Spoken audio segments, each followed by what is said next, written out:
The envelope had been sitting on my kitchen counter for 11 days before I finally opened it. I kept walking past it every morning, pouring my coffee, pretending I didn't see it. It was cream-colored, slightly thicker than a regular envelope, with my mom's handwriting on the front, just my name, Ashley, in her careful, looping cursive that I'd known my entire life. She'd passed 8 weeks earlier from pancreatic cancer, and that envelope had arrived via her attorney 3 days after the funeral, tucked inside a larger packet of estate documents. I'd processed the legal paperwork right away, signed what needed signing, cried on the phone with the notary until she awkwardly offered to reschedule. But the personal letter, the one addressed just to me in my mother's hand, I couldn't touch it. I think part of me knew.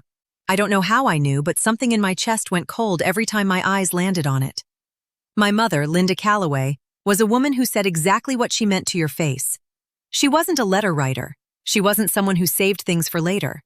So the fact that she'd taken the time to write something down, seal it, and instruct her attorney to deliver it only after her death, that meant it was something she couldn't say out loud.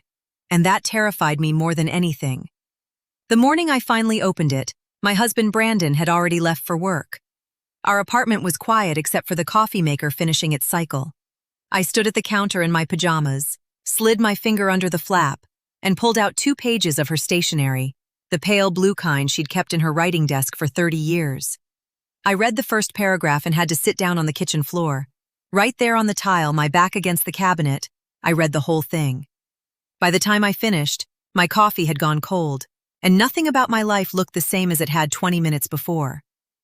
My mother had left me her downtown condo, a fully paid-off 2-bedroom unit in the Meridian Tower on 5th Avenue, valued at just over $480,000 according to the estate appraisal. I hadn't even known she owned it. She'd bought it 6 years ago, quietly, under a trust she'd set up specifically so it wouldn't appear in her name during her lifetime. She'd been renting it out for income, and I had no idea. None. My mother had a hidden asset worth nearly $500,000, and she'd kept it from everyone, including me, until she was gone. But the property wasn't the part that sent me to the floor. It was the instruction that came with it. 3 sentences right in the middle of the second page, written in her careful hand. Ashley, there are debts attached to this property that I need you to tell Brandon about. Tell him there are significant liens, at least $200,000. Do not let him know the condo is free and clear. She wanted me to lie to my husband. 3 years earlier, I would have described my life as exactly what I'd always wanted. I grew up in Clarksville, Tennessee, the younger of 2 daughters, my sister Megan being 4 years older and our mother's obvious favorite, though Linda would have denied it until her last breath. Our dad left when I was 9 and Megan was 13, and after that it was just the 3 of us in a 2-bedroom house on Ridgewood Drive, making it work. Mom waitressed double shifts on weekends. Megan and I shared a room until she left for college. And somewhere in that stretched thin childhood, I developed a very specific kind of hunger. Not for luxury exactly, but for stability. For a life that felt solid under my feet. I met Brandon Hale at 26, at a mutual friend's birthday party in Nashville. He was 31, already established as a project manager at a mid-size construction firm, with a calm, steady energy that felt like exactly what I'd been missing. He wasn't flashy. He drove a sensible truck, kept a tidy apartment, called his parents every Sunday. On our 3rd date, he told me he wanted a family and a house with a real yard. And I remember thinking, this is someone who knows what he wants. That felt safe to me. That felt like the opposite of my dad disappearing. We dated for 2 years, got engaged at a cabin in the Smoky Mountains, and married in a small ceremony in June at a vineyard outside of Franklin. It was genuinely beautiful. My mom cried the whole time and kept squeezing my hand and saying, "You found a good one, baby." Megan was my maid of honor, though she spent most of the reception talking to Brandon's college friends and barely checked on me. That was Megan, always slightly sideways from where I needed her. Brandon and I bought a house in Brentwood 18 months after the wedding. 3 bedrooms, 2.5 baths, an HOA that took itself very seriously, and a mortgage payment that required both our incomes working in harmony. I was a marketing coordinator at a healthcare company downtown, pulling in $67,000 a year. Brandon made considerably more, around $94,000 plus quarterly bonuses. Together we felt comfortable. Not rich, but genuinely stable. We had a joint savings account, a shared investment portfolio, a 5-year plan that included kids and possibly a vacation property someday. We talked about money openly, or so I thought. We had a shared spreadsheet for the budget. Brandon had set it up himself and kept it meticulously updated. His mother, Karen Hale, lived 40 minutes away in Murfreesboro and made her presence felt constantly. She was the type of woman who framed opinions as helpful observations and delivered criticism with a smile so warm you almost missed the blade in it. "Ashley, I notice you've been ordering a lot of takeout lately. Brandon always loved a home-cooked meal," she'd say, handing me a casserole dish like an indictment. His father, Gary, was quieter, but deferred to Karen completely, which meant when she decided something, it was decided. Brandon's younger sister, Danielle, was 28, single, and had a habit of texting Brandon at odd hours about things that could have waited, a dynamic that had bothered me since year 1 of our marriage, but that I'd mostly kept to myself. Our life wasn't perfect. No life is. But it felt real and built on something solid. We argued sometimes about money. Brandon thought we were saving enough. I worried we weren't. We argued about his mother's involvement and how often she just showed up without calling. Once, about 6 months before my mom's diagnosis, we had a genuinely bad fight about the fact that he'd made a $4,000 investment decision without telling me first. He apologized, said it wouldn't happen again, and I believed him. I wanted to believe him. I'd built so much of my sense of security around this man and this life that questioning the foundation felt like standing at the edge of something very high. Mom was diagnosed in February of that year. Pancreatic cancer, stage 3, already spreading. The oncologist used the word aggressive 3 times in one conversation. She did 1 round of chemo, decided it was making her miserable without meaningfully extending her time, and chose comfort care instead. I flew to Clarksville every other weekend, took 3 weeks of FMLA when she declined rapidly, and sat with her in her bedroom while she watched old game shows and occasionally said things that didn't quite track, things I chalked up to the medication. She died on a Tuesday morning in March, with Megan and me both holding her hands. Megan flew back to her life in Denver 2 days after the funeral. She had a boyfriend, a demanding job, reasons. I stayed an extra week to help close up the house on Ridgewood Drive, deal with the estate attorney, sort through 30 years of accumulated life. The attorney, a soft-spoken man named Mr. Greer, handed me the larger envelope at the end of our final meeting and said, "Your mother was very specific about the timing of the personal correspondence. She asked that it be delivered after all the legal documents were signed." I nodded like I understood. I didn't understand anything yet. Brandon had been supportive through the whole thing, in his way. He came with me to the funeral, held my hand, said the right things to the relatives. But there were moments, small ones, easy to explain away, where I caught something else in his expression. Something calculating almost. Like when Mr. Greer mentioned the estate value in passing, and Brandon got very still and very attentive. I noticed it. I filed it away in the part of my brain where I kept things I wasn't ready to look at directly. I was still running on grief and exhaustion the morning I opened that letter. So maybe that's why it took a full minute for the specific weight of what my mother had written to really land. She wasn't just leaving me property, she was leaving me a secret. And she was asking me, instructing me really, to use that secret as a shield. Against my own husband. The woman who had cried at my wedding, who had told me Brandon was a good one. She had written those 3 sentences with her own hand and sealed them in an envelope and trusted me to understand why. I sat on that kitchen floor for a long time, and the longer I sat there, the more I realized I didn't actually know which scared me more. What my mother had discovered about Brandon that made her write those words, or the fact that some quiet, guilty part of me wasn't even surprised.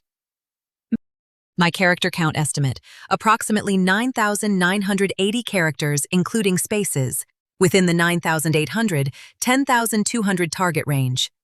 For 3 days after reading the letter, I told Brandon nothing. I folded it back into its envelope, slid it under the winter sweaters in my closet, and went through the motions of our regular life with the kind of careful, hollow performance that I think only grief can teach you. I made dinner. I asked about his work. I laughed at the right moments during the shows we watched together on the couch. And the whole time, my mother's 3 sentences sat in my chest like a stone I couldn't put down. I needed to understand why she'd written them before I could decide what to do about them. The first person I called was my sister Megan. She picked up on the second ring, already sounding distracted. I could hear her typing in the background, the particular rhythm of her work keyboard that I'd come to recognize over years of calls. "Hey," she said. "What's up?" "Did Mom ever say anything to you?" I asked. "About Brandon? About money?" The typing stopped. "What kind of thing?" Megan said, and her voice had shifted into something careful. Not quite guarded, but close. "Just anything. Anything that felt off to you. About him." There was a pause that lasted about 4 seconds too long. "Ashley, what's going on? Did something happen?" "I'm just asking you a question, Megan." Another pause. Then, "She mentioned once that she thought he paid very close attention to finances. Her exact words were, 'That man counts pennies with his eyes even when he's smiling.' I thought she just meant he was practical. You know how she was about people who were careful with money? She never fully trusted it." I sat with that for a moment. "When did she say that?" "I don't know. Maybe a year ago? Easter, I think. We were on the phone and she'd been visiting you guys that weekend. Why are you asking me this, Ashley? You're scaring me a little." I didn't tell her about the letter. I wasn't ready to say it out loud to anyone. I told her I was just processing grief in weird ways and let her go back to her keyboard. But I sat in my car in the Whole Foods parking lot for 40 minutes after we hung up, turning that phrase over and over. That man counts pennies with his eyes even when he's smiling. My mother had seen something. She'd seen it clearly enough to put it in a letter addressed to me alone. I started paying attention differently after that. It wasn't dramatic at first. It was small things. The way Brandon asked, very casually over dinner one night, whether the estate attorney had given me a full accounting of everything my mom had owned. I said yes, mostly, still working through some paperwork. He nodded and said, "She was smart with money, your mom. I always thought she must have had more put away than she let on." He said it lightly, like a compliment, cutting his chicken without looking up. I watched his hands and said, "Maybe," and changed the subject. 3 days later, I came home from work to find him on the phone in the kitchen. He didn't hear me come in through the garage. I caught only the last part of the conversation, his voice low and focused, the tone he used when he was negotiating something at work. "The estate hasn't been fully settled yet. I'm just saying there could be additional assets. We should know what we're looking at before we make any moves." A pause. "I know, Gary, I know. Just sit tight." Gary, his father. He turned around and saw me standing in the kitchen doorway, and his face did something complicated, a half-second of something that might have been alarm, and then the smooth reset into his regular expression. "Hey, babe, how was your commute?" "Who were you talking to?" I asked. "My dad," he said. "He wants to do something for the holidays, asked if we had plans." He set his phone face down on the counter. Face down. Brandon never put his phone face down. I said, "Oh, what did you tell him?" "Said we'd figure it out." He opened the fridge. "You hungry? I was thinking of ordering Thai." I said, "Sure." And I went upstairs and sat on the edge of our bed in the dark for 10 minutes, listening to him call in the order from the kitchen below. And I thought about the word assets and the word moves and the way his voice had sounded when he thought no one was listening. That was the night everything inside me went very quiet and very cold. Not sad, not panicked, cold. The way your body gets when it's stopped pretending.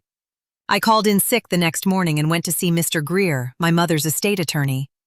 I sat across from him in his quiet office on Commerce Street, with its framed diplomas and the smell of old paper, and I told him about the letter. All of it. I watched his expression as I spoke. He was a man trained to keep his face neutral, but something shifted slightly when I got to the 3 sentences about the liens. "Did she tell you anything?" I asked. "When she was setting this up? Did she say why?" He was quiet for a moment, choosing his words. "Your mother came to me about 14 months ago to revise the trust documents. She was very specific about the property remaining entirely separate from any marital estate claims. She asked about Tennessee's laws regarding inheritance and whether property received by one spouse remained that spouse's sole property even in a divorce." He paused. "She asked me not to volunteer that information to anyone else." The word divorce sat between us like something heavy. "She thought my marriage was in trouble," I said. It wasn't a question. "She was protecting you," Mr. Greer said carefully. She didn't share her specific concerns with me, but she was very thorough and she was very deliberate. I drove home in a fog. I picked up the dry cleaning because it was on the way, and I needed something mechanical to do with my hands. I hung Brandon's shirts in his closet one by one, and I thought about my mother sitting in this very office 14 months ago, while she was sick, while she was scared, while she was still trying to protect me from something she could see and I couldn't. She had loved me enough to plan ahead for a version of my life I hadn't let myself imagine.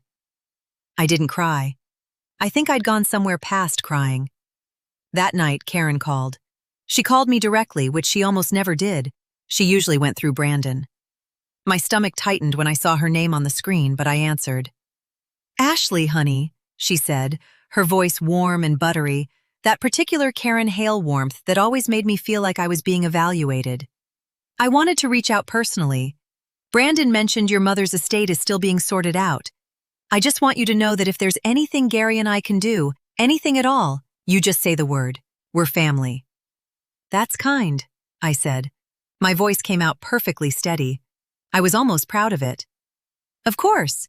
And listen, I know this is hard timing, but Gary has a contact at a property management firm. If there happen to be any real estate assets in the estate, it's just worth knowing the right people. For efficiency, that's all." Property management. Real estate assets. For efficiency. She hadn't even waited for me to bring it up. She'd called me to fish. They'd talked about it. Karen, Gary, Brandon. And they'd decided she was the one to do it.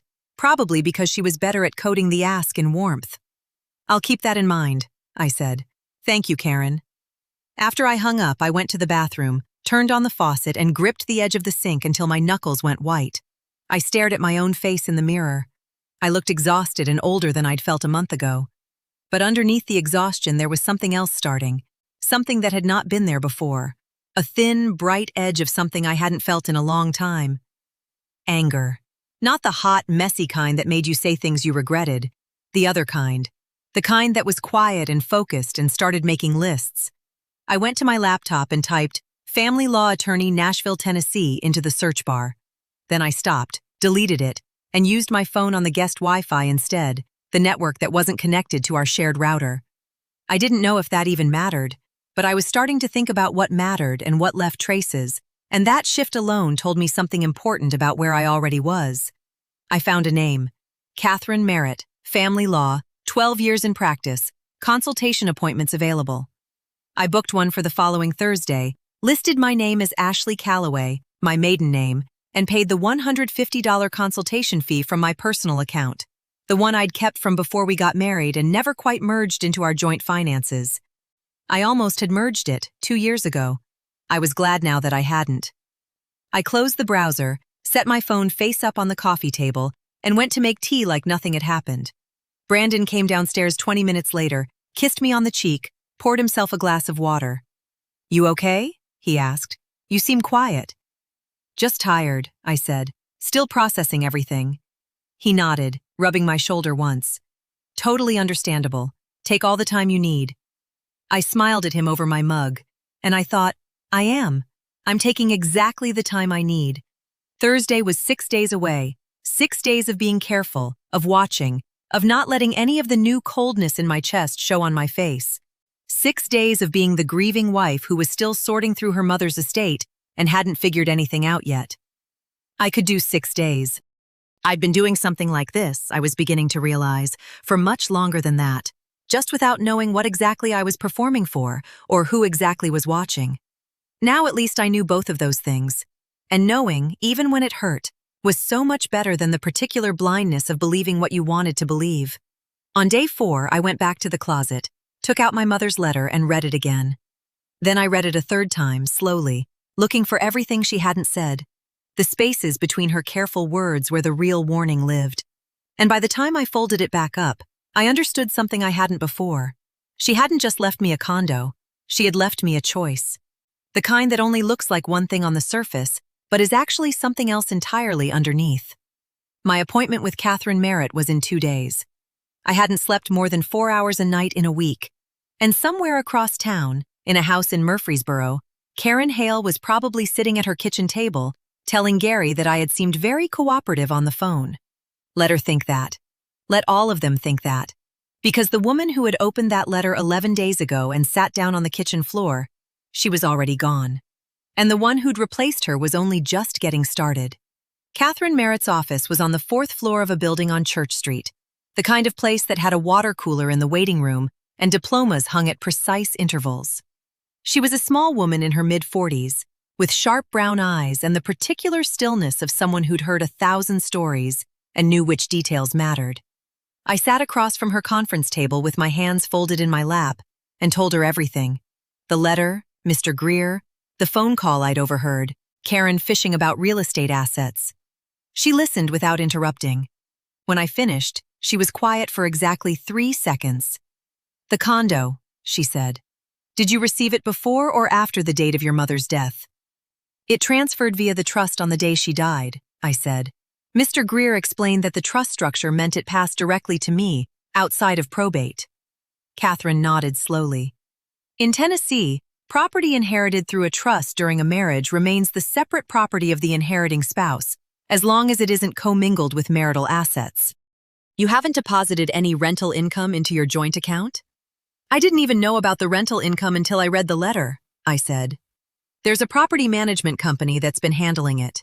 The income has been going into a separate account in my mother's trust." "Good." She clicked her pen. "Don't touch that account. Don't move $1 of it anywhere joint. And the condo itself? Don't tell Brandon its actual status yet. Your mother's instinct was legally sound, even if her delivery was a little unconventional." A pause. "Has he asked you directly about the estate?" "He asked if the attorney gave me a full accounting," I said. I said mostly yes, still working through paperwork.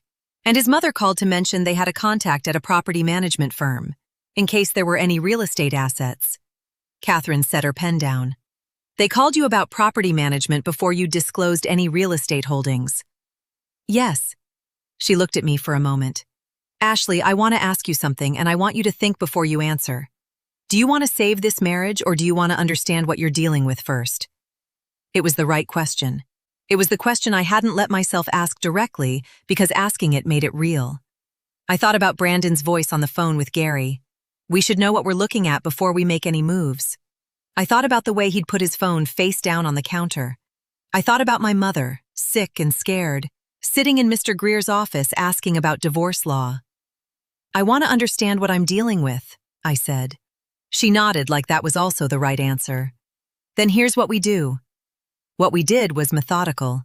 Catherine advised me to begin quietly documenting everything: the overheard phone call, Karen's fishing expedition, any financial decisions Brandon made without my knowledge. She also advised me to pull a copy of our joint credit report, which I could do without his involvement, and to get a clear picture of what was in our shared accounts, investment portfolio, and the mortgage status on the Brentwood house. "Don't move money," she said. "Don't close accounts, just look." I looked. And what I found when I looked carefully at our shared investment portfolio, the one Brandon managed, the one I'd always trusted him to update, was that it was worth significantly less than the last number he'd quoted me. The last time we'd talked about it, maybe 4 months ago, he'd said it was sitting around $87,000. When I pulled the actual statement through our brokerage's online portal, the balance was $41,200. The difference was accounted for across a series of withdrawals over 18 months, small enough individually not to trigger alarm, large enough collectively to matter. Some were labeled as rebalancing. One was labeled advisory fee. None of them had been discussed with me. I took screenshots on my phone. Then I took screenshots of the screenshots and emailed them to myself from my personal account. I sat in my car in the parking garage at work and did this very calmly, and the calm itself felt like evidence of how far I'd already traveled from the person who had stood at that kitchen counter making coffee 11 days ago. I gave it 2 more weeks. 2 more weeks of careful, steady normalcy, while Catherine and I communicated through my personal email and she prepared the paperwork. I watched Brandon. I watched him be himself, attentive some evenings, distracted others, occasionally warm in ways that made me wonder if I was wrong about everything. And then I would remember the portfolio statement and the face-down phone, and I would stop wondering. The night everything came to a head was a Thursday. Danielle had come for dinner, which was itself unusual. She typically came on weekends. She and Brandon were in the kitchen when I got home, and the conversation stopped a half beat too late when I walked through the door. Danielle greeted me with a hug that felt slightly too enthusiastic. Dinner was pasta and a bottle of red wine, and the kind of surface conversation that feels normal unless you're paying attention. And then, over the second glass of wine, Danielle looked at me with what she probably thought was a sympathetic expression and said, "Ashley, I just want you to know we're all here for you. Losing your mom and then dealing with all that estate mess, it's a lot. Has it been hard figuring out what she had and didn't have?" There it was. They'd sent Danielle because Danielle was 28 and seemed unthreatening, and maybe I'd let something slip to a sister-in-law over wine that I wouldn't say to Brandon directly. I set my glass down. I looked at her, and then I looked at Brandon, and I watched his jaw tighten by about 2 millimeters. "The estate is pretty straightforward," I said pleasantly. "The attorney is handling most of it. There's really not much there. She had some debts attached to the one property, so that's complicated. Mostly it's just emotional, sorting through her things." Danielle nodded sympathetically. Brandon reached over and squeezed my hand. "Of course," he said. "Take all the time you need." I smiled at him, and I thought, 8 more days. Because Catherine had told me she'd be ready to file in 8 days, and I had an appointment with a real estate attorney on the following Monday to formally transfer the Meridian Tower condo title into my name as separate property, with documentation of its trust origin and the fact that no marital funds had ever touched it. 8 days of performing the grieving wife who was still figuring things out. I made it to day 7 before Brandon broke first. He came home on a Wednesday evening with a different energy, tight, restless, the kind of energy I'd seen from him before big work negotiations. He poured himself a bourbon without offering me one, which he always did. He stood at the kitchen window looking out at the backyard. "I talked to Gary today," he said without turning around. "He's been doing some research. He says there's a property registered in a trust that lists your mother as beneficiary. Meridian Tower, downtown, Unit 804. The air in the kitchen went very still. I said, "Where did he find that?" "County property records," Brandon said. "They're public." He turned around then. His expression was careful, trying to read mine. "Ashley, is there something you haven't told me about the estate?" This was the moment. This was exactly the moment my mother had tried to prepare me for, not the legal version, but the human version. The moment when the man I'd married was standing in our kitchen, asking me to hand over the thing she'd left me, and framing it as honesty. I took a breath. "Sit down, Brandon." He sat. "The condo is real," I said. "It was my mother's. She left it to me through a trust she'd set up years ago. It passed directly to me when she died." His whole body changed. A release of tension, almost imperceptible, like he'd been holding his breath for weeks. "Okay," he said. "Okay, why didn't you just tell me?" "Because I needed to understand it myself first," I said, "and because I had questions I needed to answer." "What kind of questions?" "About you." I kept my voice even. "About a phone call I overheard you having with your father about 3 weeks ago. You said there might be additional assets and that you should know what you were looking at before making any moves. I'd like to know what moves you were thinking about making, Brandon." His face went through 3 different expressions in about 2 seconds. "Ashley, I was trying to be practical. If there was significant money coming in, it affects our financial planning. That's all." "And the $45,800 missing from our investment portfolio?" I said. The silence that followed was the loudest thing I'd ever heard in that kitchen. "I can explain that," he said, but he didn't. He just said those words and then stopped, like he'd expected them to be enough. "I have the statements," I said. "I have the withdrawal history. I have the dates. I've also spoken to an attorney." I watched his face. "The condo is my separate property under Tennessee law. It came to me through inheritance, through a trust, and no marital funds have ever touched it. It doesn't belong to our joint estate. It never did." "You talked to an attorney," he said flatly. "I did. And I'm going to ask you something, and I want you to think about whether you want to answer it honestly." I folded my hands on the table, just like I had in Catherine's office. "Were you and your family planning to use the discovery of my mother's property as leverage? In some way? Because the timing of Karen's call, and your father pulling public records, and Danielle coming to dinner to ask questions, that's not coincidence. That's coordination. Brandon opened his mouth, closed it. The $45,800, I said again. Where did it go?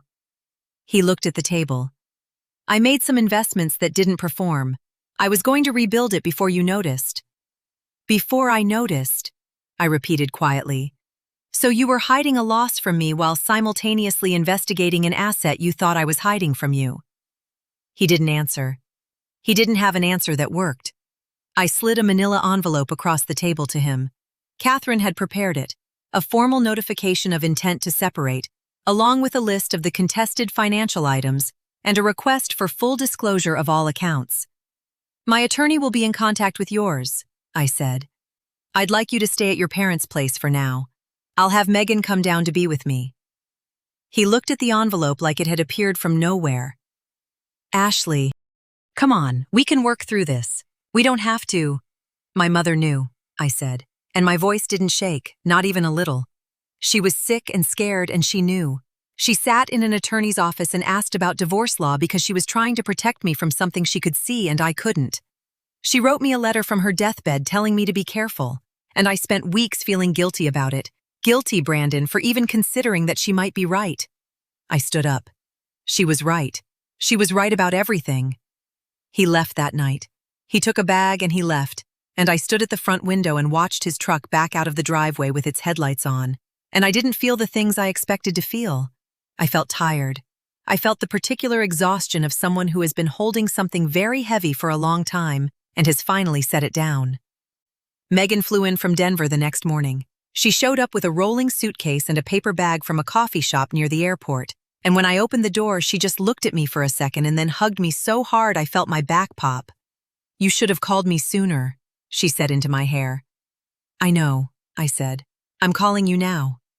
We sat at the kitchen table with our coffee and I showed her the letter. She read it twice, and when she looked up, her eyes were bright. She always knew, Megan said softly. She always knew about people. I know, I said. I just didn't listen. The divorce took 7 months. Brandon hired an attorney who made some noise about the condo being a marital asset, but Catherine had done her work and the trust documentation was airtight. The property had never been commingled. It had passed through a separate legal structure and Tennessee law was clear. He eventually stopped contesting it.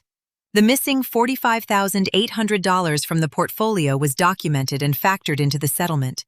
He kept his truck and his retirement account. I kept the house in Brentwood until we sold it, splitting the equity, which gave me enough to pay down the mortgage on my own while I decided next steps. Karen never called me again after Brandon moved out. Gary didn't either. Danielle sent one text that said, "I'm sorry it turned out this way," and I didn't respond. I moved into the Meridian Tower condo on a Saturday in October, 2 days before what would have been my 5th wedding anniversary. Unit 804, 8th floor, 2 bedrooms, windows that looked out over 5th Avenue and the city skyline.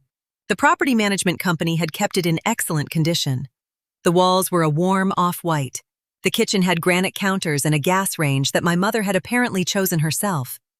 I stood in the middle of the living room with a box of my things and looked out at the city my mother had loved enough to buy a piece of it, quietly, without telling anyone. And I thought about her, about the version of her that had sat in this space and decided it was worth keeping, worth protecting, worth passing on. Megan helped me unpack that weekend. We ordered Thai food, good Thai food, from a place 2 blocks away, and sat on the floor because I didn't have furniture yet. And we talked until midnight about everything and nothing. About Mom. About the game shows she'd watched at the end. About Ridgewood Drive and the 2-bedroom house, and the particular texture of growing up the way we had, stretched thin but held together. She would have loved knowing you're here, Megan said. She did know, I said. That's why she left it to me. I am writing this from the kitchen table in Unit 804.